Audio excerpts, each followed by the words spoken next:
alguns assuntos. Hoje nós vamos falar sobre os decretos de Deus, sobre a criação e sobre a providência. Então, nós vamos ver um pouco sobre esses 3 capítulos da Confissão de Fé de Westminster. Deixar a dona Dalila falar, acho que ela levantou a mãozinha ali. Pode falar. Essa é uma pergunta. Esse programa ele só tem 1 hora de duração, né? Ou é comprado? Não, é isso. É a versão que dá para usar um pouquinho mais. Então, por isso que eu já estou abrindo a sala uns 10 minutinhos antes, tá? Então, a gente não tem problema passar de 1 hora, não, tá? Ah, tá. Porque quando é de graça é só 1 hora, né? Mas então tá bom. Sim. Isso. Podem ficar tranquilos. Então, vamos fazer uma oração para começar e já dar início aqui.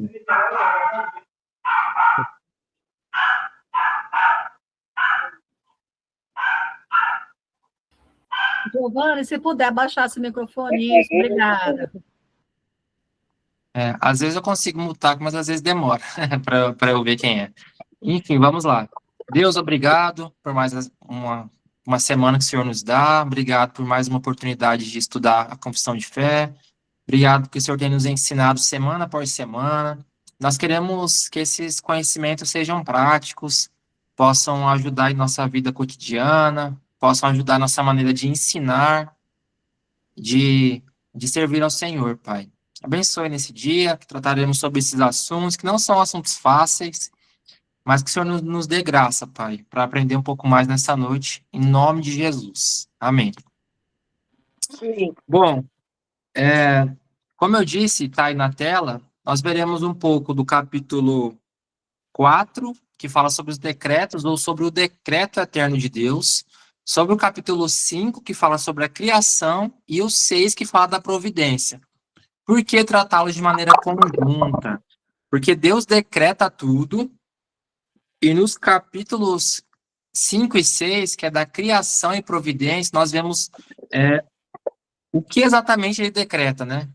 Ou Deus fez um decreto, Deus predestinou, Deus ordenou, Deus planejou algumas coisas. E nós vemos um pouco sobre isso lá na criação e na providência, né?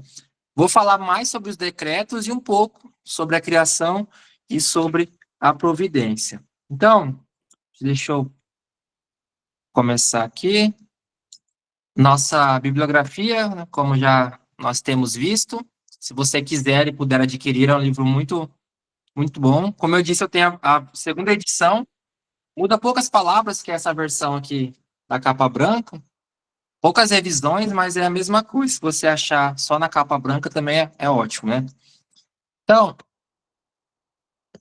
deixar aqui a dona Jamila, e isso aí, vamos lá. Então, nós vamos ver hoje sobre os decretos, sobre a criação e sobre a providência. Primeiro, vamos ler aqui. Coloquei alguns trechos lá da confissão, lembrando que está lá no grupo o arquivo com a confissão, para que você possa ler e chegar na aula um pouco mais por dentro do assunto, né? Então, hoje nós vamos ver, então, aqui o capítulo 3. Desde toda a eternidade, Deus, pelo muito sábio e santo conselho da sua própria vontade, ordenou livre e inalteravelmente tudo quanto acontece. Porém, de modo que nem Deus é autor do pecado, nem violentada é a vontade da criatura, nem é tirada a liberdade ou contingência das causas secundárias antes estabelecidas. Tomás, muta o da Jamila, fazendo favor. Sim, pode deixar já. Então, pode parecer um pouquinho, então, complicado aqui, esse texto. É um texto antigo, mas a gente vai tentar desmistificar, ou desvendar, né? Facilitar aqui aquilo que eu acabei de ler aqui. Então, diz que Deus decretou todas as coisas pelo muito e sábio conselho dele, só que ele estabelece aqui 3 limites. Ele fala que Deus não é autor do pecado, ele não violenta a vontade do homem ou de qualquer criatura, e nem tira a liberdade ou contingência das causas secundárias, que nós vamos entender o que é isso, tá? Então, Deus decreta tudo, mas a confissão de fé quer deixar claro, é tudo, mas entenda que Deus jamais pode ser o autor, pode te levar a pecar, pode ser o responsável pelos nossos pecados, pelo mal que há no mundo, né? Nós vamos falar um pouco melhor sobre isso. Então, primeiro, Deus ordenou tudo quanto acontece desde a eternidade. Tudo é tudo. Não há algo que Deus, depois que o mundo passou a existir, que ele criou, ele de repente se lembrou, nossa, esqueci alguma coisa, faltou um detalhe. Não, ele decretou tudo. Até na criação lá, quando o homem está no começo só e precisando de uma auxiliadora para auxiliá-lo, inclusive nas atividades que ele precisaria fazer ali como o governador do mundo criado por Deus, né? Deus já tinha decretado isso anteriormente. Deus não foi pego de surpresa. Nossa, esqueci de uma companheira para Adão. Não. Ele já tinha decretado tudo desde a eternidade, desde antes de existir o mundo. E como ele decretou tudo, e como ele é um Deus que não muda, nós vimos isso lá na aula anterior, sobre o caráter de Deus, que é um atributo dele, é uma perfeição de Deus. Deus não muda. Deus não tem os seus planos frustrados. Se ele decretou tudo e ele não muda, nenhum plano que ele decretou também vai ser alterado. Então, nenhum plano que Deus estabeleceu, nada que ele tenha decretado, planejado, vai ser ou tenha alguma possibilidade mínima de ser alterada, tá? Isso tem que ficar bastante claro. O plano dele é eterno e é imutável, porque é quem ele é.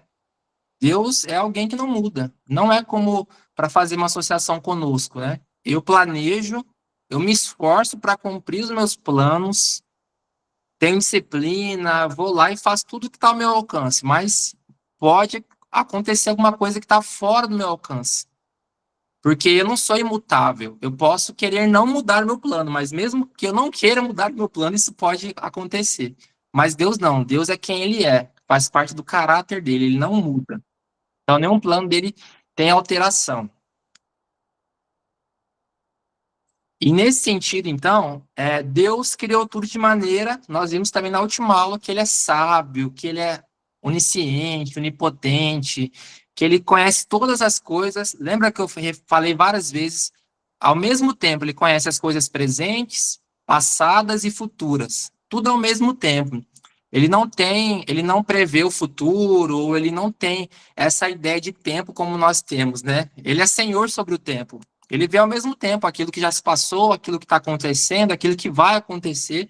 Não há nenhuma dificuldade, porque Deus é senhor sobre o tempo, inclusive, né? Porque foi ele que criou o tempo. E se ele é senhor do tempo, ele é sábio, ele é santo, ele fez tudo conforme o conselho da vontade dele. O seu conselho, o conselho da sua vontade, as suas intenções de planejar são santas, são sábias. E Deus, ele não é influenciado por ninguém. Ninguém pode dar uma opinião para Deus, e Deus não pode aprender com ninguém, porque ele já é totalmente, completamente, infinitamente sábio. Então, Deus não precisa de conselhos de quem quer que seja. Por isso que tudo que ele planejou acontece e ainda vai acontecer para nós, né? Porque ele é sábio, ele é santo, ele é imutável, a vontade dele é reta.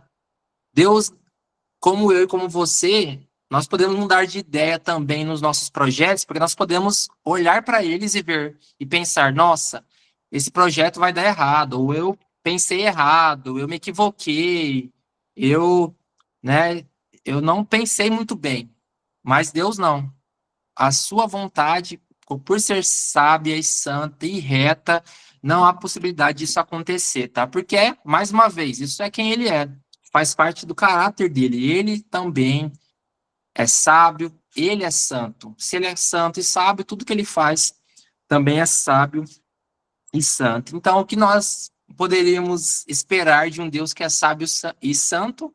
Conselhos, projetos, planos, decretos sábios e santos, tá? Essa é a primeira ideia aqui, de um plano eterno, sábio e santo, que nós lemos agora aqui. Só que aí, como eu disse, os teólogos e os pastores de Westminster, eles colocam três qualificadores ou três limites aí.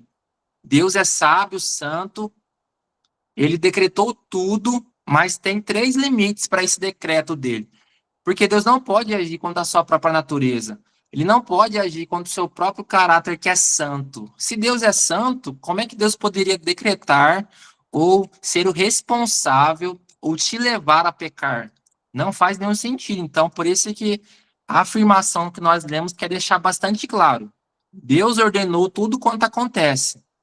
Mas essa afirmação requer três limites qualificadores para que não vaguemos em direções que se mostrariam perigosas. Primeiro, Deus ele não é autor do pecado. Deus jamais pode ser o autor do pecado. Pelo contrário, a Bíblia ela nos fala que Deus ele é autor da vida, como Pedro diz lá em Pentecostes, em Atos 3:15. A Bíblia diz, lá em Hebreus 2:10 e 12:2, que Deus é o autor da salvação, o autor de Hebreus fala. Também diz que Deus, ele ordenou, decretou tudo o que acontece, até as calamidades. Mas jamais, como está lá em Isaías 45:7, mas jamais decretou o pecado. As coisas que acontecem, as calamidades, as pandemias, tudo foi decretado por Deus. Mas o pecado não. Aquilo que as pessoas fizeram no contexto de pandemia, antes, depois, ou quem gerou isso, de alguma forma, se você querer nessa teoria, ou enfim, é responsabilidade de cada um.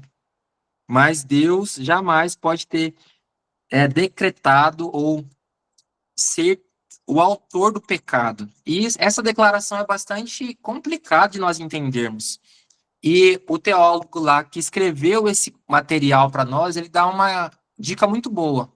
Quando nós não soubermos ou não conseguirmos explicar sobre isso, nós precisamos, olha, eu não sei sobre isso. Eu não consigo entender. Deus decreta tudo, mas Deus não é o autor do pecado. Você precisa se lembrar de quem Deus é, então. Se você não sabe, não tem a clareza, se lembre quem ele é.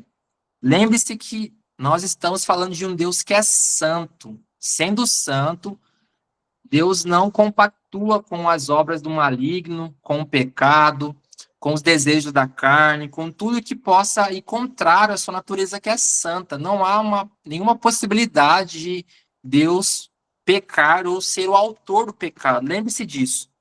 Assim como João afirmou lá em 1 João 1:5. Deus é luz e nele não há treva nenhuma. Não há um pouco de pecado, não há um pouco de arrogância, não há um pouco de mentira, não há um pouco de imoralidade, nada. Tá? Em Deus não há nenhuma treva, não há nenhuma sombra de pecado. Então, se você tiver isso bastante claro, que é impossível que Deus peque ou leve alguém a pecar, você vai ter bastante segurança nisso. Deus decreta tudo, mas ele não decreta, ou ele não é o autor do pecado. O segundo limite também, que deixa bastante claro lá na confissão, é que Deus não violenta a vontade dos seres humanos. Deus não me obriga a pecar. Nós temos que ser honestos. Você, quando você avalia a sua vida, os seus pecados que você comete, ou que você já cometeu no passado, você tem plena consciência que você pecou porque você quis. Quando eu peco, eu faço porque eu quero. Não é Deus que violenta a minha vontade, Deus que me obriga. Deus não pode tentar ninguém, né? Não pode ser tentado pelo mal e nem vai tentar ninguém. Então nós temos que ser bastante honestos, olhar para nós, fazer uma reflexão e pensar: quando eu peco porque eu quero. Claro, quando você vai entender também o que pode nos levar a pecar também, antes de passar para a dona Dalila, tem outras influências, pessoas que pecam contra nós, e de alguma forma nós também não deveríamos, mas nós agimos em resposta pecando contra a pessoa. Então, se alguém me ofende, se alguém me magoa, se alguém me trai, eu poderia não retribuir na mesma moeda, mas às vezes com um coração pecador, duro, eu também peco. Então, tem vários lados, mas sempre eu peco porque eu quero. Deus não embora Deus decrete tudo, seja Senhor sobre tudo, ele não violenta a nossa vontade, porque nós somos pecadores, nós somos inclinados. Nós não precisamos de ajuda, que fica claro. Não precisamos de ninguém que nos ajude a pecar. Nós já somos suficientemente capazes de pecar por nós mesmos. Pode falar, dona Dalila.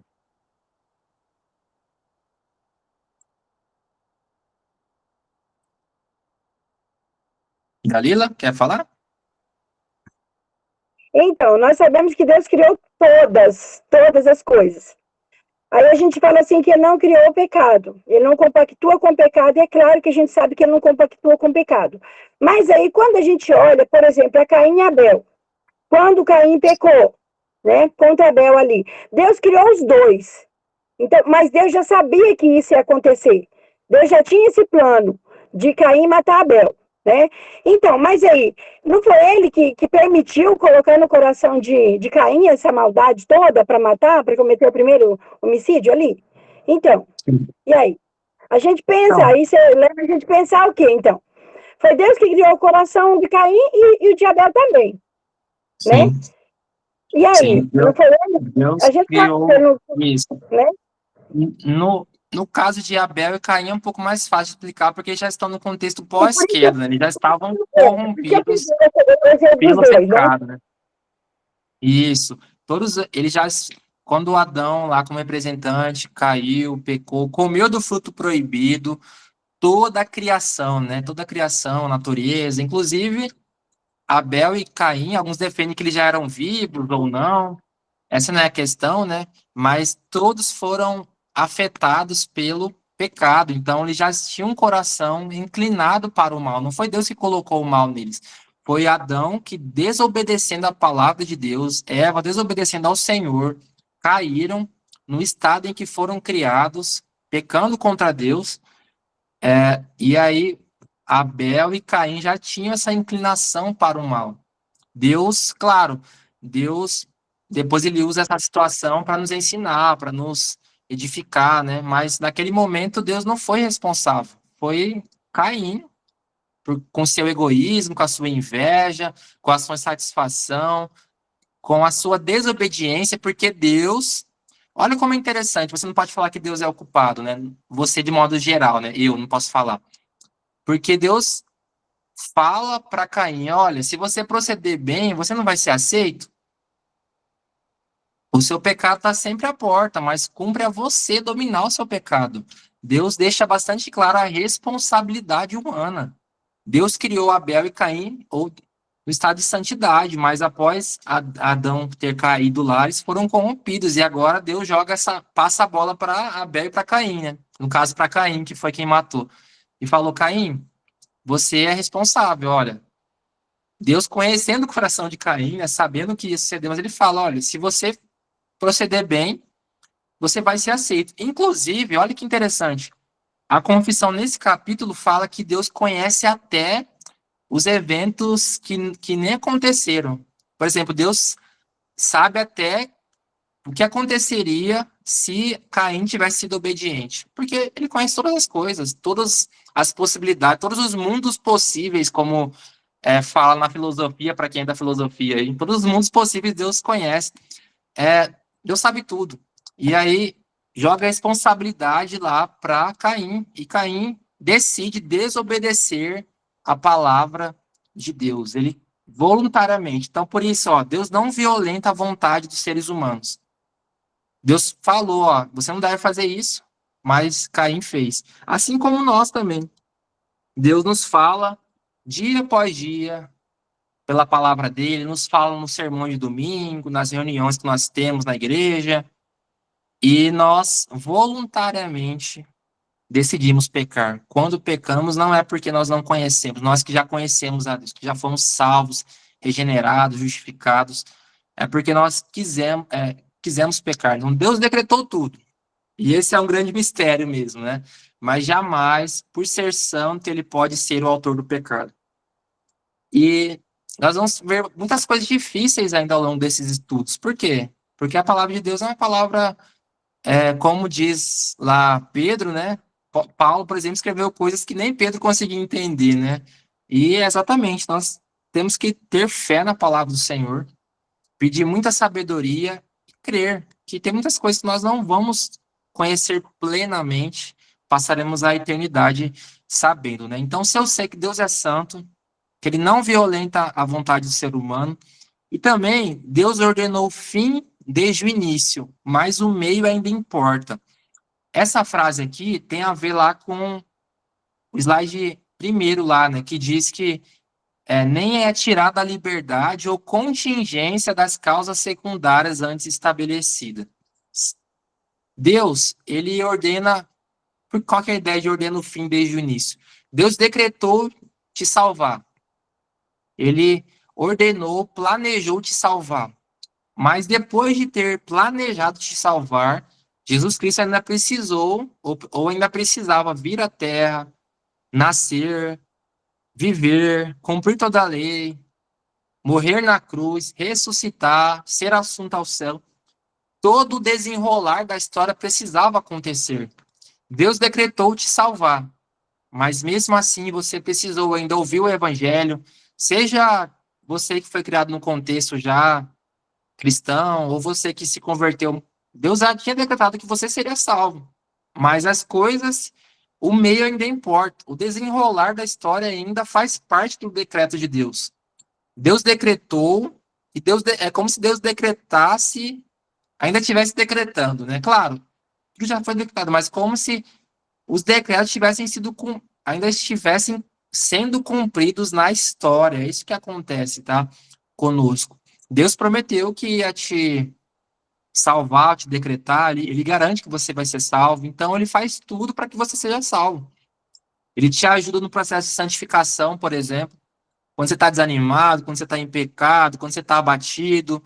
Se Deus decretou, olha, a dona Dalila vai ser salva, nada, nem ninguém vai separar a Dalila desse amor, do decreto feito desde a eternidade. Então, o meio ainda importa. Porque senão nós ficamos com uma ideia assim.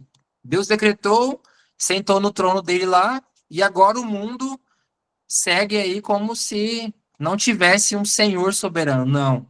Deus decretou e continua conduzindo a história para o louvor da sua glória, que nós vamos falar logo à frente. Então, para fechar essa parte aqui, Deus decretou tudo, tudo é tudo mesmo, mas não é o autor do pecado, não violenta a vontade do ser humano. Repito, para aqueles que entraram depois, nós somos suficientemente capazes, né, de pecar por nós mesmos, nós não precisamos de apoio, de ninguém nos instigando, porque nós somos miseráveis, pecadores inclinados para o mal. Nossa natureza está desesperada para fazer o mal. Se não for o Senhor, por meio de Cristo, por meio do Espírito em nós, nós estaríamos totalmente entregues ao pecado. E além disso, Deus ordenou o fim desde o início, mas o meio ainda importa. Lá na eternidade ele decretou, mas ele continua trabalhando em nossas vidas ainda. O decreto dele está ativo. Por que eu falei o decreto? Porque às vezes você pode ler, você pode ouvir alguma pregação que fala, não, Deus só tem um decreto. Ok, mas esse decreto ainda continua. Talvez por isso na confissão seja decretos, no plural, né? Porque Deus decreta, mas são várias etapas, várias ações desse mesmo decreto que Deus fez lá na eternidade, tá? Então vamos continuar aqui. Ainda nesse capítulo 3 sobre o decreto, diz assim: ainda que Deus sabe tudo quanto pode ou há de acontecer em todas as circunstâncias imagináveis, foi o que eu já comentei, né? Ele não decreta coisa alguma por havê-la previsto como futura, ou como coisa que havia de acontecer em tais condições. O que ele está dizendo aqui? Deus sabe todos os mundos possíveis, tudo que poderia ter acontecido, se Caim tivesse obedecido, se Davi não tivesse caído em pecado lá com Batseba. Deus sabe tudo. Mas como Deus sabe de fato o que vai acontecer, isso não o prende. Isso não o impede de agir. Imagina que você saiba que você vai morrer amanhã atropelado, lá na Avenida do CPA, em Cuiabá. Você vai evitar essa avenida, porque você previu, né? Imagina que você tenha previsto que você vai morrer naquele lugar. Já Deus não, Deus sabe tudo, mas isso não prende nada, limita a sua ação e o seu poder, não é porque ele sabe todas as coisas presentes, passadas e futuras, que de alguma forma isso o prende, isso limita, isso faz com que ele haja diferente. Ele vê, nossa, o presbítero Mamed vai pecar. Vixe, eu não sabia disso, eu vou ter que fazer um malabarismo aqui na história, vou ter que vou ter que dar um conselho para a Santinha, para falar para uma Mamed. Não, nada prende ele. Então, Deus ele é totalmente livre. Tem um outro trecho que nós não vamos ler aqui, mas nesse mesmo capítulo que fala que Deus ele faz tudo usando meios, sem usar meios, a favor dos meios, contra os meios, sem os meios, Deus é capaz de decretar e fazer tudo, a despeito de qualquer coisa, tá? Seja o que for, quem for, isso não limita o poder e a ação e o fato de que o decreto de Deus vai acontecer. Então, Deus ele é livre. Como eu já falei, então Deus, embora saiba tudo o que vai acontecer, isso não influencia as decisões ou o plano dele. Ele toma suas decisões independente disso. O conhecimento de Deus não o amarra, porque Deus ele é totalmente livre, tá? Deus é totalmente livre. Tem que ficar bastante claro para nós isso. E aí, no próximo parágrafo ou seção desse mesmo capítulo, diz assim: pelo decreto de Deus e para a manifestação da sua glória, alguns homens e alguns anjos são predestinados para a vida eterna e outros pré-ordenados para a morte eterna. Deus decretou, planejou, predestinou, pré-ordenou alguns para a vida e outros para a morte, tanto homens como anjos. Por quê? Temos lá o exemplo do nosso inimigo, que é Satanás, que foi pré-ordenado para a morte eterna. Ah, então quer dizer que Deus colocou o pecado no coração de Satanás? Absolutamente não, né? Ele é totalmente responsável por ter se rebelado contra Deus e ter levado ali o seu grupo de anjos. Então, desde a eternidade, Deus decretou alguns para a vida e outros para a morte. Então, são ambos os destinos. A Bíblia traz alguns textos assim, né? Inclusive para nós que ouvimos o Evangelho, para alguns o Evangelho ele é cheiro de vida para a vida, para outros a mesma palavra pregada é cheiro de morte para a morte. Ou seja, alguns vão ouvir e vão, porque foram eleitos, vão responder positivamente. Aqueles que não foram vão ouvir o Evangelho, mas vão ser condenados, né? Porque não foram eleitos, não foram salvos pelo Senhor. Mas isso ainda vai chegar lá na declaração sobre a salvação, que são alguns capítulos mais à frente. Mas vamos ver aqui então. Destinos de morte e vida, que eu acabei de ler acima ali. Bom, Deus, então, ele tem um plano para cada pessoa que ele fez. Deus não tem um plano individual, coletivo. Ele não pegou a minha família, né, e falou, ó, o plano para a família do Thomas é esse. Não, o plano é para cada um de nós, é individual, é pessoal, até porque a salvação, a nossa vida, ela é individual. Então, a primeira coisa que nós temos que ver aqui, que é útil lembrar, é que todos nós temos feito por merecer a punição do pecado. Se você analisar o seu coração, as suas práticas, a sua incredulidade, a sua apatia espiritual às vezes, nós seremos sinceros em reconhecer que nós não somos melhores do que aquele que ainda não foi salvo pelo Senhor.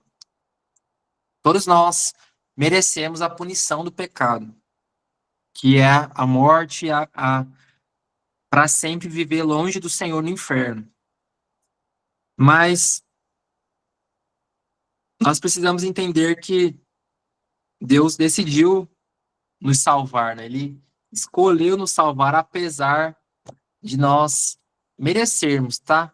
eu vou comentar que depois a gente volta. Então, segundo, alguns poderiam pensar que absurdo, que injusto, Deus salva um e não outros. Deus decretou me escolher e não o outro. Queria tanto que aquele outro lá fosse salvo. Mas pense aqui, o que deve nos causar admiração não é o juízo, não é Deus condenar alguns. Olhe por essa ótica, troque o seu óculos aí. Se você usa o óculos que pense, por que Deus condena? Agora você coloca o óculos e pensa, surpreso, por que Deus salva? Se todo mundo tem feito por merecer a condenação, todo mundo merece o inferno, a justiça pesada de Deus. O que deve nos causar espanto é que Deus, desde a eternidade, tenha reservado para mim e para você uma graça imerecida, uma misericórdia imerecida. Isso que deve nos deixar surpresos, porque todo mundo estava na mesma situação. Todos pecaram e carecem da glória de Deus. Todos deveriam ir para o inferno e viver completamente, para sempre, eternamente longe do Senhor. Mas nós ficamos espantados, porque você pensa, nossa, eu não fui salvo por uma eventualidade, por uma causalidade. Eu fui salvo porque Deus, na eternidade, planejou me salvar. Isso deve nos deixar com o coração bastante grato, né? Bastante pensar, nossa, Deus me salvou, Ele planejou a minha salvação, como eu disse, individualmente. Ele pensou em mim por amor a Cristo, que nos salva, Ele decidiu nos salvar. Nós não sabemos bem, né? Sabemos que nós não merecemos, mas entender o segredo, a complexidade, por que ter me salvado, não outro, nós não sei se saberemos um dia na eternidade, né? Mas o que nós sabemos é que Deus reservou uma misericórdia para mim. Ele viu a minha vida, ele sabe a minha vida, ele sabe até os últimos pecados que eu vou cometer até que eu me encontre com ele, ou até que ele volte, né? Até que Cristo volte. Mas mesmo assim, ele reservou uma misericórdia para mim. Reservou misericórdia para você. Reservou graça para você. Planejou isso, tá? Não foi um acidente, uma causalidade, não foi por acaso que você foi salvo, tá? Deus planejou na eternidade. Deus também determinou o destino de suas criaturas para sua própria glória. Não é interessante pensar, porque Deus fez algo que é para a glória dele. Se é para a glória dele, isso vai acontecer. Isso tem um propósito, o melhor propósito que nós poderíamos pensar, né? Porque, imagina, às vezes você faz alguma coisa que você vai beneficiar uma outra pessoa, mas quando você faz alguma coisa que pode te beneficiar, é diferente, né? E Deus, não que ele precisasse dessa glória, Deus não precisa dessa glória. Nós vimos na última aula que ele é autossuficiente, que ele é completo, não precisa de nós para nada da nossa glória, da nossa adoração. Mas Deus, ele escolheu, ele nos escolheu para a glória dele. Porque tudo que ele faz para sua própria glória, como está lá em Romanos 9:23, tá? Então, ainda para falar sobre esse decreto e sobre mais um pouquinho lá desse parágrafo. Nós vemos então que Deus decretou pessoalmente, planejou desde a eternidade a misericórdia para alguns e decidiu não dar misericórdia para outros. E que há um número também, dá para destacar aqui, há um número certo de pessoas salvas e pessoas condenadas, tanto homens e mulheres, né, quanto anjos. O número de pessoas salvas não vai sofrer nem adição, nem subtração. Deus já decretou cada alma, cada vida que seria salvo lá na eternidade. Assim como os anjos. Não é possível que hoje um anjo, né, caia lá de maneira, né, hoje de repente se juntou a Satanás. Não, Deus já decretou todas as coisas lá. E o Senhor conhece aqueles que lhe pertencem e aqueles que não e pertencem também, né? Deus sabe todas as coisas, né? Como está lá em 2 Timóteo 2,19. Portanto, e também Jesus falou lá em João 13,18, né? Que eu conheço aqueles que eu escolhi. Como é que Jesus poderia ter feito essa afirmação se não houvesse um número preciso, específico de pessoas que seriam salvas, né? Jesus falou, ó, eu conheço as pessoas que eu escolhi.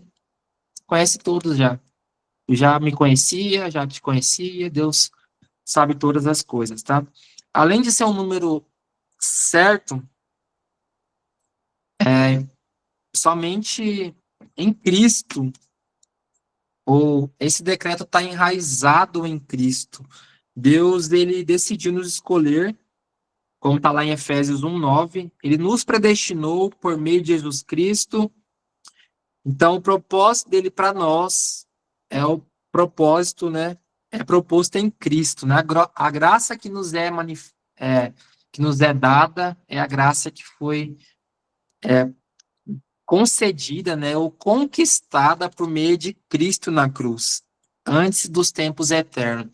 Então, imagina lá no decreto, segundo o conselho da vontade, lá no conselho da Trindade, antes que houvesse mundo, o conselho da Trindade se reúne lá para decidir sobre o mundo. Claro, ó, para que fique claro, essa é uma ordem nossa, humana, lógica, para que nós entendamos, né? Porque Deus fez tudo ao mesmo tempo, né? Deus não precisa dessa ideia de, ó, primeiro eu vou criar o mundo, depois eu vou mandar Jesus, porque eles vão cair. Não, né? Mas pense numa ordem lógica aqui. Deus, então, reuniu o conselho da Trindade, Pai, Filho e Espírito Santo, e eles decidiram que ia criar o mundo, mas eles também sabiam já que o homem ia cair, e aí no meio desse conselho da Trindade, Cristo se oferece para morrer. Imagina, né, hipoteticamente, né? Ah, a gente vai criar, mas eles vão cair e todo mundo vai para o inferno. Mas aí Cristo se oferece voluntariamente para morrer, para conceder misericórdia para alguns, para nos salvar, tá? Tudo isso para a glória dele mesmo, não é porque pensa, nossa, que coitadinho que vai ser o Thomas se eu não morrer. Não, porque ele teria a própria glória, que é o que nós fazemos aqui. A nossa vida é uma vida de glória, de exaltação a Deus, porque ele nos salvou, porque ele reservou, como está escrito aqui, uma imerecida graça para mim e para você. Eu sei que é bastante coisa, né? Muita informação, mas a gente vai continuar falando ainda ao longo lá, quando nós vamos falar sobre a salvação, nós vamos voltar ainda no decreto, vamos reforçar. Por isso que é importante que você não desanime, você continue, porque, por exemplo, tem alguns parágrafos aqui que eu não vou comentar hoje, porque vão falar sobre a queda, sobre Adão, sobre Jesus, e quando formos falar sobre a ordem da salvação, a gente vai falar um pouquinho melhor sobre isso. Então, não desanime, tá? O conhecimento ele vai ser tijolinho a tijolinho para que a gente consiga aprender e crescer juntos aqui, tá? Eu estava Então, vamos escutando vocês continuar aqui falar. um pouquinho. Tá chegando. Aqui, lá nos decretos, nesse parágrafo 5º, diz assim: segundo o seu eterno e imutável Já tá baixando. propósito, e segundo o santo conselho e beneplácito da sua vontade, Deus, antes que fosse o mundo criado, escolheu em Cristo para a glória eterna os homens que são predestinados para a vida. Para louvor da sua gloriosa graça, ele os escolheu de sua mera e livre graça e amor, e não por previsão de fé, ou de boas obras e perseverança nelas, ou de qualquer outra coisa na criatura que a isso o movesse como condição ou causa. Isso que eu acabei de falar. O plano de Cristo está baseado, ou o plano de Deus, né, melhor dizendo, está baseado em Cristo. Ele não fez isso porque ele previu que eu teria fé, que ele previu que eu faria coisas boas, porque ele pensou, nossa, o Thomas lá no futuro vai ser um bom esposo, vai servir bem a minha igreja, vai ser... Ele vai me amar tanto que eu vou salvá-lo. Não, não por previsão de fé ou por boas obras, mas porque ele, pelo beneplácito da sua vontade, Ele nos escolheu em Cristo, nos predestinou em Cristo para a vida e para louvor dele mesmo. Deus nos escolhe em Cristo para que ele recebesse toda a glória.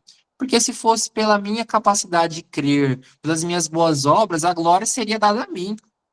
Seria dada à minha família que me criou nos caminhos do Senhor, ao meu pastor, à minha igreja, ao seminário, não sei, agora seria dada qualquer outra coisa. Mas Deus nos escolheu em Cristo para que nós dessemos glória a Ele. Pode falar, irmã Dalila e mais alguém que levantou a mão. Fique à vontade. Irmã Divina, né? Foi eu não, foi Divina.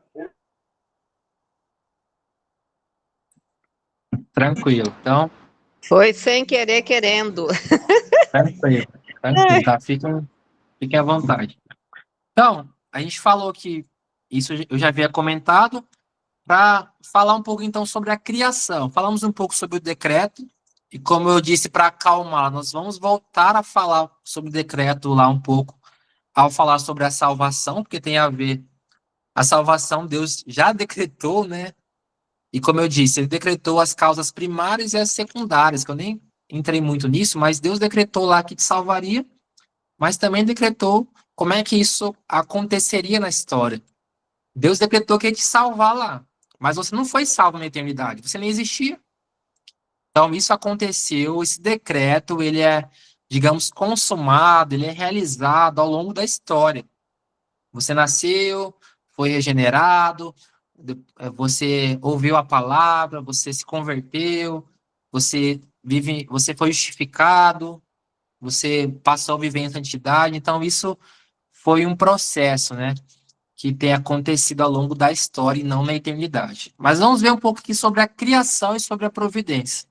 Diz assim o texto: no princípio, aprove a Deus o Pai, o Filho e o Espírito Santo, ó, a Trindade, para a manifestação da glória do seu eterno poder, sabedoria e bondade, criar ou fazer do nada, no espaço de 6 dias, tudo muito bom, o mundo e tudo que nele há, as coisas visíveis e as coisas invisíveis. Então, primeiro que a gente pode ver aqui é que a criação, como eu destaquei no começo da leitura, é uma obra do Deus Trino.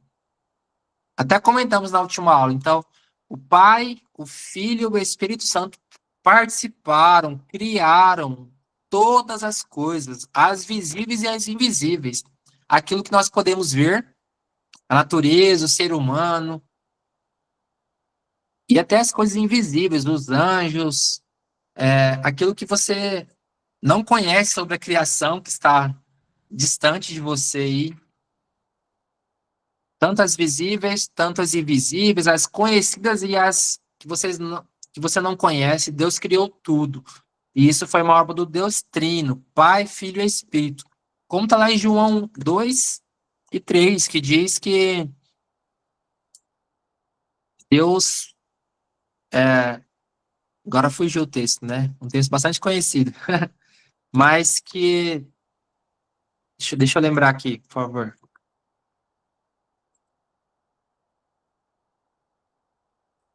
Para ler certinho aqui, para falar bem. João 3,16? Não, é o comecinho lá, de João. Que no princípio era o verbo, e o verbo era Deus, o verbo estava com Deus. E o texto lá de João, na verdade, no versículo 2 e 3, diz que todas as coisas foram feitas por meio dele, que é Jesus. E sem ele, nada do que foi feito se fez. Então, o João está dizendo que Deus criou tudo por meio de Jesus, né?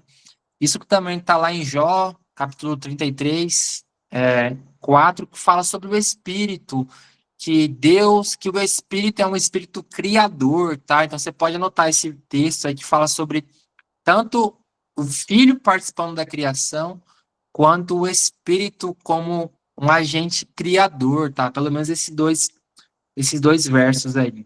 Depois, a criação também, ela prega a glória de Deus. Desde o outro parágrafo, aqui também, que Deus criou tudo para manifestar a glória do seu eterno poder. Ele criou o universo, ele me criou para manifestar como ele é poderoso, como é glorioso. Tudo teve esse único propósito de manifestar a glória, o poder de Deus. E isso também deve ser destacado, né? Como está lá em Romanos 1, que a criação ela aponta para um Deus criador, para um Deus poderoso, para um Deus que tem de fato, né, poder, grandeza, inteligência, criatividade, tudo isso está lá em Romanos. Você pode ler no capítulo 1. Como eu já disse, ele leu todas as coisas, visíveis e invisíveis, tudo ele criou, todas, todas, todas, como está lá em Hebreus 11:3, em Colossenses 1:16, e ele fez tudo no espaço de 6 dias, e tudo que ele fez, ele é bom. Como nós falamos lá no comecinho, ele decretou, ele é sábio, o seu conselho é santo, é reto, então, se tudo que Deus decretou vem de quem ele é, sábio, santo e poderoso, então, toda a criação, dos 6 dias da criação, tudo não poderia ser diferente, né? Claro que as coisas todas seriam boas, tudo seria bom, porque alguém bom não poderia fazer algo ruim, né? Eu posso ser muito bom em alguma área, mas mesmo nessa área eu posso ainda fazer algo horrível, né? Algo feio, algo desagradável, mas Deus não. Não há nada que ele toque a mão, que ele tenha planejado, decretado, que ele tenha feito, ou que ele faça de maneira ruim, mal feita, preguiçosa. Tudo que ele fez tudo muito bem, tá? Muito bem. Essa deve ser a nossa opinião sobre a criação de Deus. Ainda, falando sobre a criação, depois de ter feito as criaturas, Deus criou o homem, macho e fêmea, com almas racionais e imortais, e dotou-as de inteligência, retidão e perfeita santidade, segundo a sua própria imagem. Esse parágrafo continua, na verdade é o 2 daqui, tá um aqui, mas é o 2, tá? Ele continua falando ainda, mas eu só destaquei esse começo. Deus criou macho e fêmea, ou seja, homem e mulher, e também macho e fêmea das outras criações, mas aqui está falando do homem e da mulher, como está em Gênesis 1:27. O que nos distingue, ou que nos torna diferentes do resto da criação, é que nós somos seres racionais e que Deus nos criou imortais. E claro, isso mudou logo que Adão caiu lá, o salário do pecado é a morte, então ele se tornou alguém que morreria. Isso é a punição, né? Uma punição que não poderia ser maior, né? Deus separa o corpo do espírito, ele separa algo que não deveria ser separado. Tem um pastor que ele falou uma vez, por isso que o luto, quando a gente passa pelo luto, alguém que a gente ama tanto, por isso que é tão doloroso, né? Porque Deus, ele separou, ou Deus não, porque o pecado, né? E a punição do pecado trouxe a separação de algo que não deveria ser separado, que é o corpo do espírito, né? Que isso que nos constitui, isso que nos torna isso que nos torna ser humano. Se você for só espírito, você não é ser humano. Se você for só corpo, você também não é ser humano. Então, quando a morte vem, ela divide aquilo que não deveria ser dividido, e isso não foi assim que Deus nos criou, né? Deus nos criou racionais e nos criou para a vida, mas o pecado mudou essa realidade, infelizmente. Quando Cristo voltar e restaurar todas as coisas, nós voltaremos a ser imortais, né? Nós jamais morreremos, jamais sofreremos com as consequências do pecado. E aqueles também que não forem salvos pelo Senhor, também vão viver eternamente, né? Também serão imortais, mas sofrerão eternamente, não desfrutarão das bênçãos do Senhor. Estou falando bastante sobre o inferno, porque nem é muito nosso tópico aqui, mas esses dias eu me vi pensando sobre isso e ouvindo também, lendo sobre isso, sobre como nós temos negligenciado a realidade do inferno, né, para tornar o evangelho mais agradável, mas essa é a realidade. Cristo pregou sobre o inferno e falou que essa é a realidade. Aqueles que não são dele estão destinados à condenação eterna. Mas continuando aqui, também Deus nos dotou de inteligência, retidão perfeita, santidade, tudo isso. A inteligência de Adão e Eva era uma inteligência perfeita, completa, que nós não temos mais hoje por conta do pecado. Eles eram retos, eram santos, perfeitamente santos antes do pecado. Segundo a própria imagem de Deus. Deus nos criou, isso também é aquilo que mais nos torna diferente de toda a criação. Animais, por mais bonitos que sejam, flores, né, pessoal da SAF aí, né? Tudo isso é belo, mas nós somos a imagem de Deus. Isso que nos torna diferentes, a coroa da criação, especiais. E isso também é que torna o pecado uma coisa tão terrível, porque a imagem de Deus se voltou contra o próprio Deus.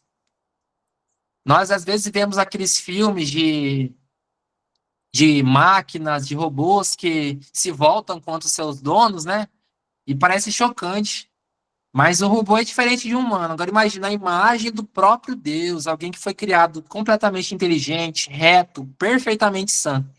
Essa própria imagem, ela se volta contra o seu Criador. Isso torna o pecado algo gravíssimo, né?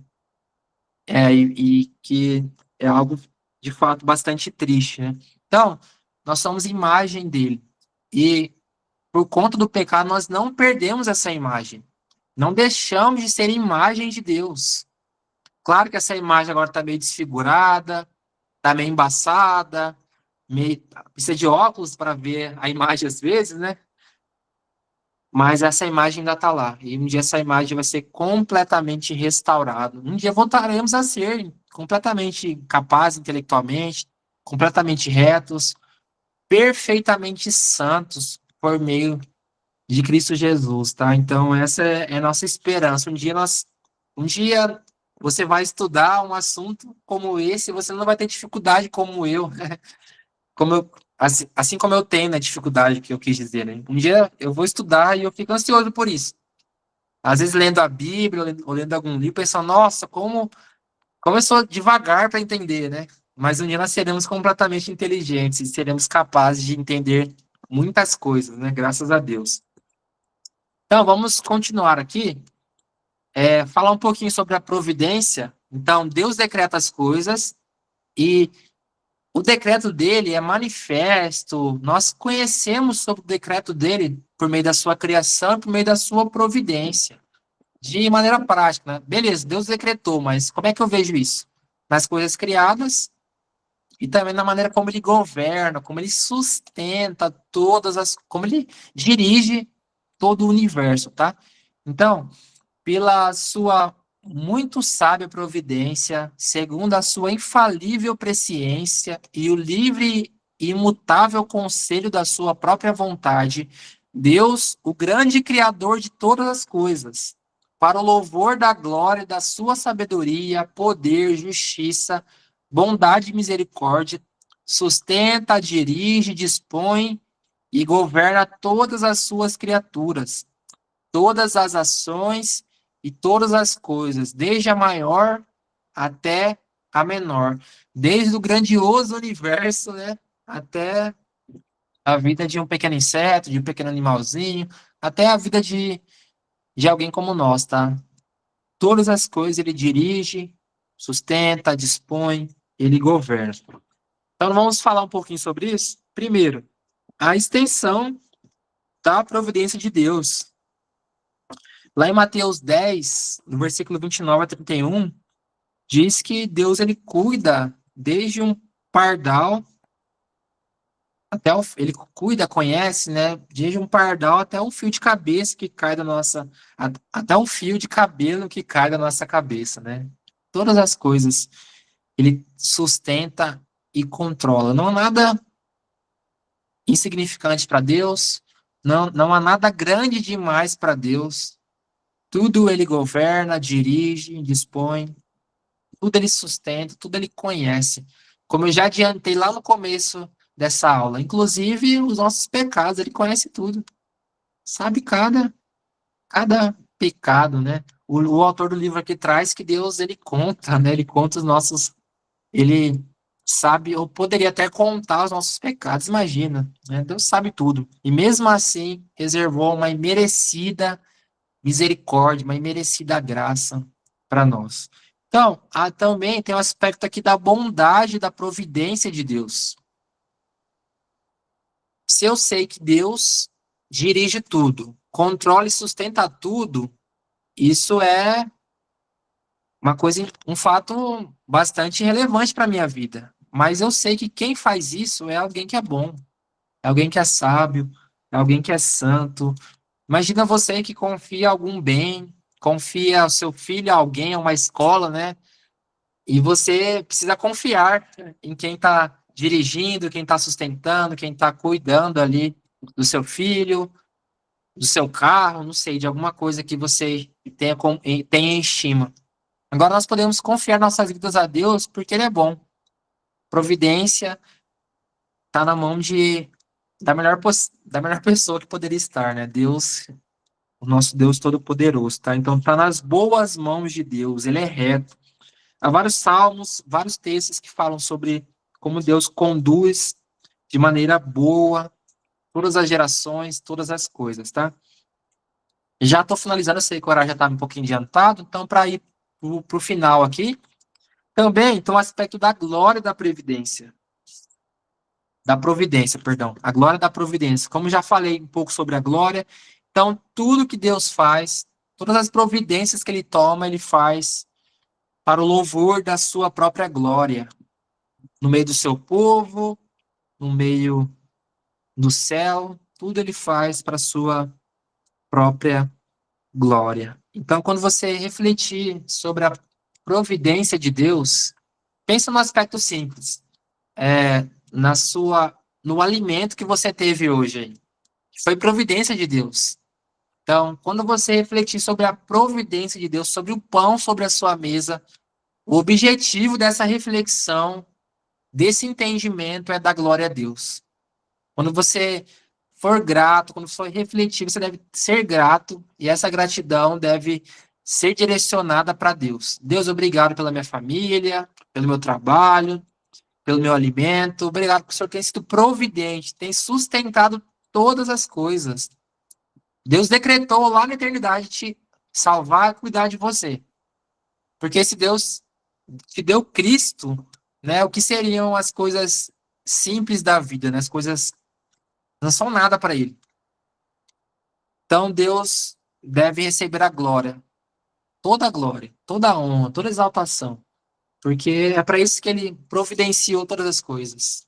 Ele não providenciou nada porque você merece, porque Ele ficou com pena de você, porque Ele te viu, nossa, que esforçado, não. Ele providencia tudo, porque Ele nos ama em Cristo e Ele exige agora essa glória. A glória é dele, é de Deus. Não é do nosso braço, da nossa força, do nosso intelecto. Toda a glória da providência, de cada aspecto da providência deve ser dado a Deus. Então, para finalizar, como eu já adiantei, né? A doutrina da eleição divina, do decreto divino, da predestinação divina, é toda ela para o louvor da glória da sua graça, para o louvor de Deus, para a exaltação de Deus. Não é para ficar brigando com nossos irmãos assembleanos, falar, nossa, Deus decretou, Deus predestinou, enfim. Não é para você se achar melhor porque Deus te escolheu e o outro não. Não. Toda a doutrina da eleição, dos decretos, da predestinação é para dar glória a Deus. E isso todos nós concordamos. Inclusive, o livro traz um exemplo que é um exemplo bastante conhecido, que até tem um outro livro, que depois eu vou lembrar o nome, que também fala, que todos nós concordamos que Deus é o Deus providente e criador e que sustenta tudo. Aqueles que são mais, digamos, puritanos, que são mais ortodoxos, só que eles se esquecem disso quando eles vão reclamar de alguma coisa, porque eles esquecem que foi Deus que decretou aquilo. Então ele age errado.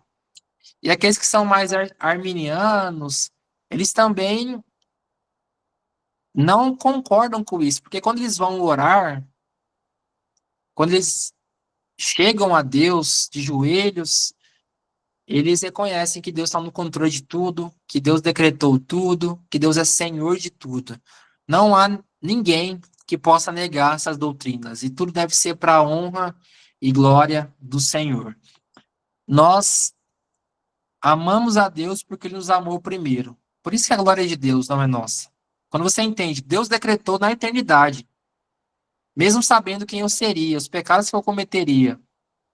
Isso deve te constranger, o amor dele deve te constranger. E devemos então ser humildes na vida cristã. E além disso, devemos ter segurança. Deus decretou, meu irmão. Deus já garantiu que você vai ser salvo, ele vai te entregar, ele vai completar a boa obra no dia de Cristo Jesus. Então você pode descansar, tá? Ainda que você caia, você desanime, você fique fraco, você tenha momentos ali de terríveis, né? Piores que sejam, mas tenha segurança que Deus vai te restaurar, Deus vai te trazer de volta, porque ele decretou. E nenhum plano dele vai ser mudado. Nenhum pecado seu, nenhum desânimo seu, da sua família, nenhum problema que você tem vai mudar o fato que Deus decretou a sua salvação. Nada, tá? Isso tem que te fornecer segurança. E também Deus criou todas as coisas e as sustenta pela palavra do seu poder, que é o que Hebreus diz. Tudo ele criou e tudo ele sustenta só pela palavra do seu poder. Ele tem feito na minha e na sua vida. Bom, falei bastante, né? Enfim, algum irmão gostaria de fazer